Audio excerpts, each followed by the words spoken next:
उत्तराखंड सरकार राज्य में रिवर्स पलायन को लेकर बढ़ावा देने और पहाड़ों से हो रहे पलायन को रोकने की दिशा में लगातार काम कर रही है ताकि लोग स्वरोजगार कर सके। इसी से प्रेरित होकर पौड़ी जिले की सबिता ने दिल्ली में नौकरी छोड़ अपने गांव में स्वरोजगार को अपनाया। लॉकडाउन के बाद उत्तराखंड में कई लोगों के सामने रोजगार का संकट आ खड़ा हुआ, तो वहीं दूसरी ओर कई ऐसे लोग भी हैं जिन्होंने अपनी अच्छा खासा रोजगार छोड़कर खेती की ओर रुख किया। ऐसा ही एक उदाहरण है पौड़ी जिले के थपलियाल गांव की डॉक्टर सबिता रावत का, जिन्होंने अपनी नौकरी छोड़ गांव में ऑर्गेनिक खेती का काम शुरू किया। सबिता ने बताया कि वह दिल्ली में एंटी कैंसर मेडिसिन पर काम करती थी। उन्होंने BAMS का कोर्स किया है और हर साल 11 लाख का पैकेज मिलता था, लेकिन अब वहीं दूसरी ओर सरकार ने अभी तक सविता की कोई मदद नहीं करी।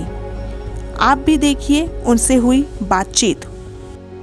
उत्तराखंड में पलायन एक बड़ा चिंता का विषय रहा है, जिस पर सरकारों ने कई काम भी किए। हालांकि उसको रुझाने के लिए, दिखाने के लिए तमाम प्रयास भले ही किए गए हों, लेकिन जिस तरह से यहाँ के जो नौजवान हैं, यहाँ के जो युवा हैं, जैसे पहले भी कहा गया है कि कई बार जो यहाँ के उत्तराखंड का जवानी और यहाँ का जो पानी उत्तराखंड के काम आनी चाहिए, इस पर सरकारों ने कई नियम भी बनाए ताकि मतलब जो लोग हैं जो वो यहाँ पे आ सकें और रोज़गार से भी जुड़ सकें।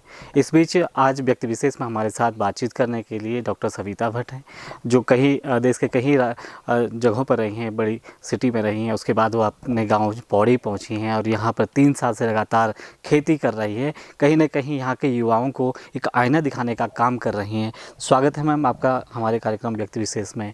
किस तरह से देखते हैं आप, जिस तरह से आप दिल्ली में रही हैं और भी बड़ी सिटी में रही हैं और उसके बाद आपने अपना गांव यहाँ पे चुना है और 3 साल से आप मेहनत कर रही हैं, क्या कुछ लगता है आपको कि किस तरह की दिक्कतें भी आपके पास आई हैं, क्या क्या खेतियाँ आप कर रही हैं? जी, मैं डॉक्टर सविता रावत और मैं यहाँ पे 3 साल, आपने जैसे बताया 3 साल मुझे हो गए हैं यहाँ पे। और मैं यहाँ पे आके सब्जियों का काम स्टार्ट किया मैंने। सबसे पहले तो मैंने ऑर्गेनिक फार्मिंग का स्टार्ट किया, जैविक खेती का काम स्टार्ट किया। तो उसमें सारा कुछ जो भी सब्जियाँ मैं उगाती थी वो जैविक हैं वो पूरी।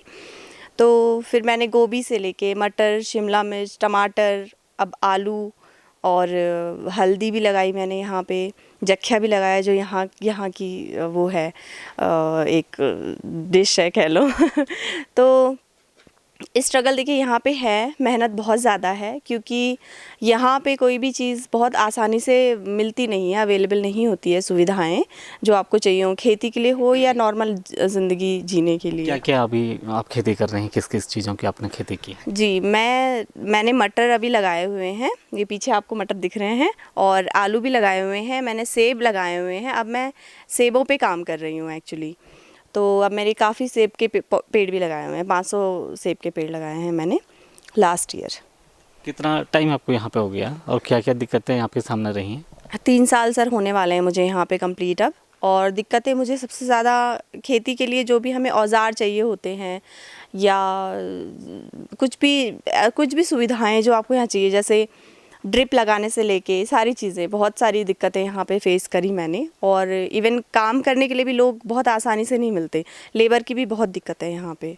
जैसे कि सरकार ये भी चाहती है कि मतलब जो बाहर रह रहे हैं लोग, जो यहाँ से जो लोग पलायन कर देते हैं, क्योंकि यहाँ पे मूलभूत जो सुविधाएं हैं उनका अभाव तो है ही, उसके बावजूद जब लोगों का आह्वान यहाँ पे किया जाता है तो उन लोगों को प्रोत्साहन के लिए क्या कुछ सरकार कर रही है, और आपको भी क्या इस सरकार की इस योजना में लाभान्वित किया गया?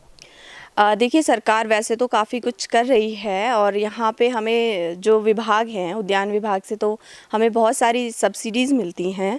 जैसे कोई भी पॉली हाउस लगाना है उस पे 80% की सब्सिडी है, या कुछ यंत्र लेने हैं जो विभाग में अवेलेबल हैं उसमें भी हमें 50 से 80% की सब्सिडी मिलती है। तो सरकार कोशिश कर रही है, लोगों को भी थोड़ा आगे आना पड़ेगा और थोड़ी तकलीफ़ तो खुद से भी उठानी पड़ेगी एक्चुअली, क्योंकि सब सिर्फ सरकार पे भरोसे आप सब कुछ आप नहीं कर सकते हो। अगर आपने काम करना है तो आपके अंदर वो जज्बा होना चाहिए कि आप कहीं पर भी कुछ भी काम कर सकते हो।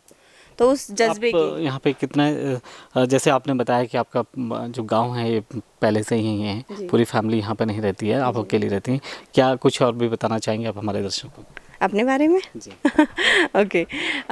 मैं एक्चुअली कभी उत्तराखंड में रही नहीं हूँ, तो मेरा यहाँ पे आना ये था, हम लोग सिर्फ समर वेकेशंस में आते थे यहाँ पे, तो बचपन से यही होता है। तो लेकिन यहाँ से बहुत एक लगाव था मुझे कि उत्तराखंड में जाके कुछ करना है, वहीं पे जाके सेटल होना है, कुछ काम करना है, और 4 लोगों को अगर काम दे सके तो उससे अच्छी बात क्या होगी।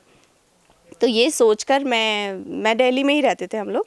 एजुकेशन मेरी अलग अलग जगह से हुई है, और तो दिल्ली में, लेकिन 12 साल से मैं जॉब दिल्ली में कर रही थी। फिर मन में तो था कि आना है यहाँ पे। तो एक जब स्टेज आई कि ठीक है, अब 12-13 साल जॉब कर ली है, अब थोड़ी सी सेविंग्स हैं, तो मैंने सोचा चलो अब रिस्क लिया जाए और जाके उत्तराखंड में कुछ किया जाए, तो मैं यहाँ आ गई। कितना फ़ायदा आपको मिल रहा है अभी तक?